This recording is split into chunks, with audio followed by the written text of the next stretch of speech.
Rasa kantuk itu ada dua. Rasa kantuk yang tidak didasari dengan fondasi iman yang hakiki, yang tidak ada Nur Muhammadnya, maka rasa kantuk itu adalah godaan iblis.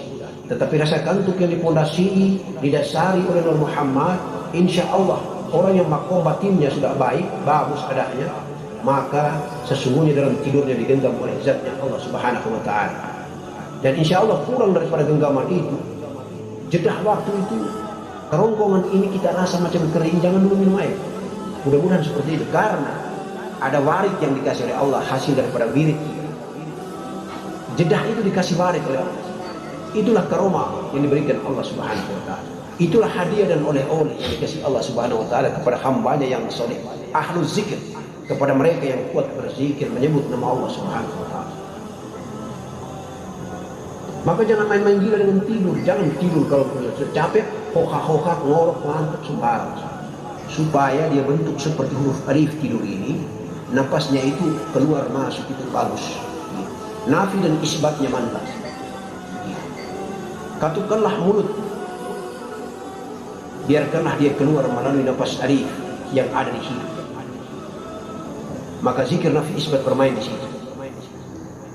Pada saat engkau tidur, di samping kita menjalankan sunnah Nabi, tetapi di balik sunnah itu ilmu yang luar biasa.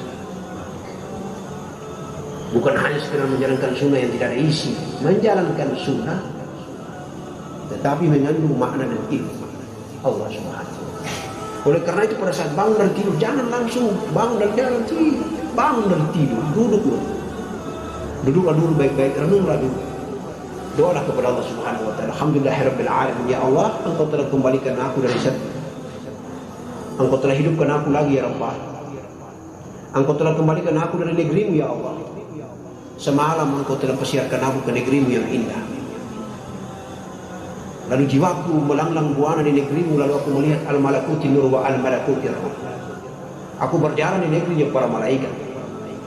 Aku berjalan di negeri-negeri yang sangat indah. Sehingga aku melihat jannahmu ya Allah.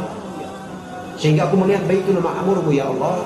Sehingga aku melihat baitul arasmu ya Allah. Sehingga aku melihat hamba-hambamu yang soleh, kekasih-kekasihmu ya Allah. Aku bertemu dengan Datuk Syekh Abdul Qadir Al-Jilani misalnya. Aku bertemu dengan Datuk Baginda Nabi Muhammad sallallahu alaihi wasallam, mimpi bertemu Rasulullah. Aku bisa bertemu dengan para kekasihmu ya Allah. Itu kesyukuran yang luar biasa. Tidur itu juga ibadah. Kalau kita mengibadahi diri kita pada saat kita mau tidur, tergantung kita saja. Kalau kita tidak mengibadahi kita punya raga yang hina-dina ini, kita tidak mendapatkan hakikat nilai ibadah. Maka tidurku dengan Allah, bangunku dengan Allah, jalanku dengan Allah, semuanya serba dengan Allah, karena Allah selalu menyertai kita. Allahu ladunka, Allahu ladunka. Allah selalu bersama. Allah berada di balik penglihatan ini, Allah berada di balik pendengaran ini, Allah berada di balik kalam pembicaraan ini, Allah berada di balik kedua tangan dan kaki ini. Allah berada di balik. Karena Allah menciptakan ruhnya, Allah meniupkan ruhnya, Allah menciptakan Nur Muhammad untuk menggerakkan jiwa, lalu jiwa menggerakkan raga yang hina-hina. Fabi ayyi alai rabbikuma tukadziban. Nikmat mana lagi yang kau ingkari? Karena Allah sudah kasih banyak kenikmatan ini. Kalau Allah tutupkan, rapatkan hidung ini, tersumbatkan dengan nafas ini, dikasih berhenti nafas ini tidak jalan, masya Allah, matilah kita. Berhentilah kita beraktivitas. Maka mari kita diskusi, kita bincang-bincang. Hidup ini penuh dengan rahasia. Penuh dengan rahasia. Umur 40 itu menjadi umur pembeda. Umur untuk kita bisa kalkulasi dunianya kita atau akhiratnya kita. Sementara kita akan kasih tinggal. Kalau insya Allah sudah murni, Allah ridho kolbi dan batin kita ini bersih, muncul keluar suara kolbi itu. Allah, Allah, Allah, Allah. Kita di atas kendaraan, kita duduk menjahit pukat, kita melaut, kita berjalan, kita duduk jaga pertokoan, jaga kios, kita jaga kedai kita, insya Allah keluar di jantung hati ini suara berbunyi menyebut Allah, Allah, Allah, Allah, Allah. Begitu indah dan nikmatnya. Jadi ada juga yang masih bingung. Apakah pada saat kita melaksanakan zikir, zikir tubuh, zikir kolbi, zikir nafas atau zikir nyawa, zikir tubuh, zikir hati, zikir nyawa, itu bersamaan atau pakai tahapan-tahapan? Jadi begini penjelasannya. Zikir kolbi zikir tubuh itu adalah zikir zahar atau zikir zahir. Zikir dengan mengeluarkan suara. Zikir seabdul-abdulnya zikir zahir adalah la ilaha illallah. Afdal zikri fa'alam annahu la ilaha illallah. Itu Nabi bersabda seperti itu. Dato kita baginda Nabi Muhammad sallallahu alaihi wasallam bersabda seperti itu.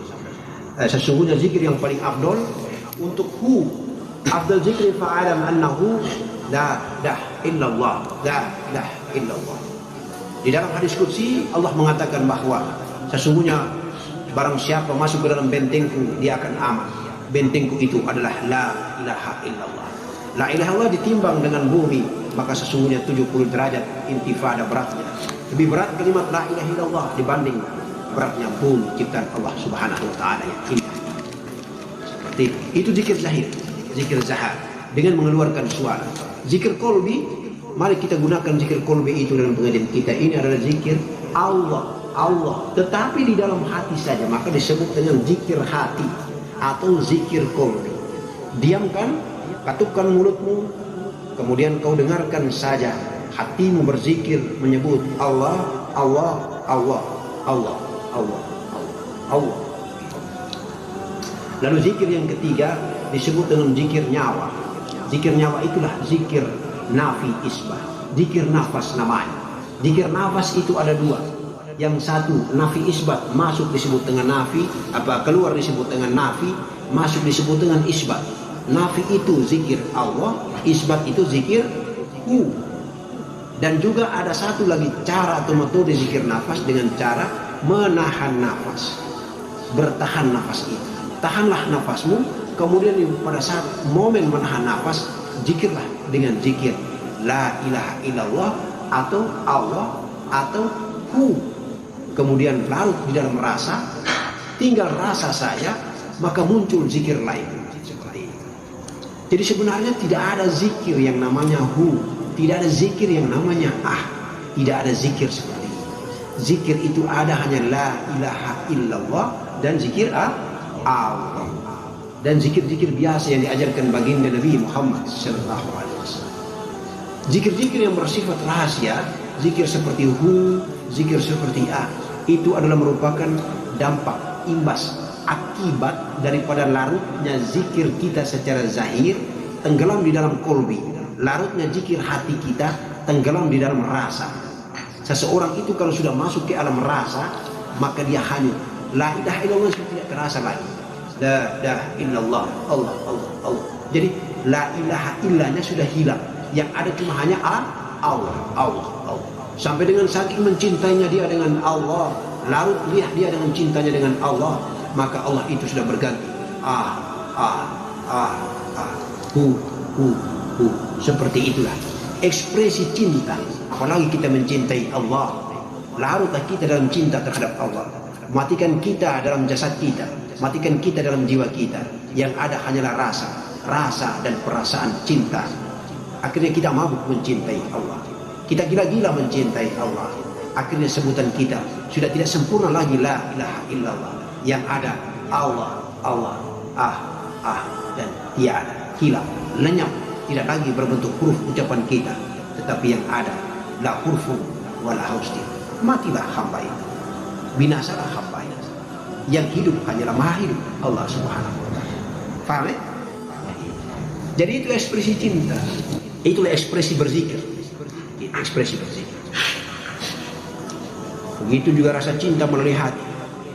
Kalau tenggelam di dalam rasa kolbi, rasa cinta, ketika dia menyebut Allah Akbar, Bismillahirrahmanirrahim, Alhamdulillahi Rabbil Alamin, langsung nangis. Tak tahan lagi dia mengucapkan kalimat-kalimat itu. Titisan air mata jatuh karena kerinduan yang berlebihan mencintai Allah. Ladang hatinya dipenuhi dengan rasa cinta. Kolbinya tak tertahankan rindu kepada Allah Subhanahu wa taala. Menangislah dia. Air mata cinta inilah ditada oleh malaikat Jibril alaihissalam, ditempatkan di dalam gelas. Kemudian ketika dia melewati, Rasulullah bertanya, wahai Jibril, apa yang engkau bawa itu Jibril alaihissalam dalam segelas itu? Aku membawa air mata cinta daripada umatmu. Dikala dia melaksanakan sholat, dikala dia melaksanakan zikrullah, dia menitiskan air mata cinta ini lalu aku tada. Lalu untuk apa engkau menadahnya wahai Jibril?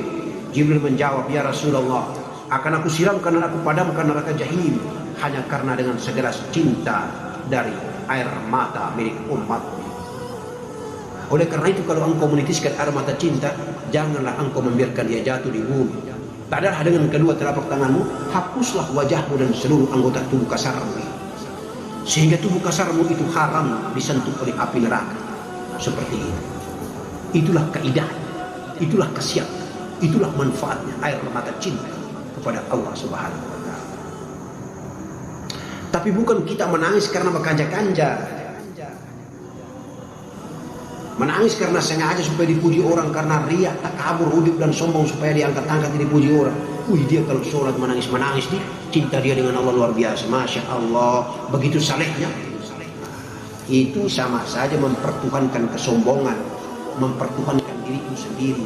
Sembahyang karena niat untuk supaya orang puji, maka mati masuk ke neraka wail. Celakalah bagi orang yang sholat. Ya ini sudah celaka orang sholat. Sholat bukan karena mendapatkan ridhonya Allah, tetapi sholat supaya dipuji. Menangis supaya dipuji. Menangis sampai dengan kita tidak tahu kenapa kita menangis kepada Allah. Itulah air mata cinta. Nah, itulah sholat dengan rasa. Itulah kita belajar dengan rasa. Nah itu, apabila orang menyebut nama Allah, tergetarlah hati seseorang, maka tandanya orang itu beriman. Begini. Jadi kalau kita mendengar lantunan ayat yang begitu indah, insya Allah, karena Allah kita menitiskan air mata. Tetapi ada juga fasilitas yang dimediasi oleh hambanya Allah. Allah mengutus hambanya, seorang imam dengan suaranya yang begitu merdu, itu merupakan fasilitator, mediator terbaik untuk mengantar rasa cinta kita di kolbi mencintai Allah. Iya toh? Kalau imamnya bacanya bagus, yang penting sejak engkau pergi ambil air wudhu, masuk di sajadah, ingatmu hanya Allah, mati totalkan segala Tuhan-Tuhan yang lain. Tuhanmu itu satu saja, cuma Allah Subhanahu wa Ta'ala. Maka kau khusyuk di dalam sholat. Karena banyak yang melaksanakan sholat jasmaninya saja sholat, tapi jiwanya bergentayangan kemana-mana. Tidak khusyuk dia. Ini hanya sekedar ilmu dan pengetahuan untuk kita belajar. Belajar, merangkak, naik tangga demi tangga, tahap demi tahap, untuk meningkatkan derajat iman dan takwa kita. Mulai dari kita Islam, kemudian kita iman, kemudian kita ihsan, kemudian kita ikhlas, kemudian kita muttaqi. Itu pangkat derajat ruhani jiwa seseorang dengan Allah Subhanahu wa Ta'ala. Jangan kita di kelas-kelas Islam saja, itu kelas anak-anak TK terus, naik juga di SD, naik juga di SMP, SMA, dan sampai dengan bangku kuliah. Seperti itu. Pangkat jiwa kita juga begitu. Jadi mulai Islam, naik iman, naik ihsan, naik ikhlas, naik muttaqi. Gitu. Jadi kalau khutbah Jumat selalu ittaqullah, ittaqullah, ittaqullah haqqa tuqatihi wa la tamutunna illa wa antum muslimun. Itu selalu diungkapkan, selalu disampaikan oleh penasihat, oleh khatib dalam khutbahnya. Itu maksudnya begitu. Tingkatkan derajat takwa. Ittaqullah, bertakwalah. Tapi bertakwa ini kita terjemahkan secara syar'i terus, menjalankan perintah dan menjauhi segala larangannya. Kita tidak terlalu mendalami rahasia daripada takwa ini. Takwa itu pangkat tertinggi. Setelah engkau beragama Islam menjadi Islam, kemudian engkau beriman, kemudian engkau ihsan, kemudian engkau ikhlas, kemudian engkau takwa, bertakwa, menjadi muttaqi. Assalamualaikum warahmatullahi wabarakatuh.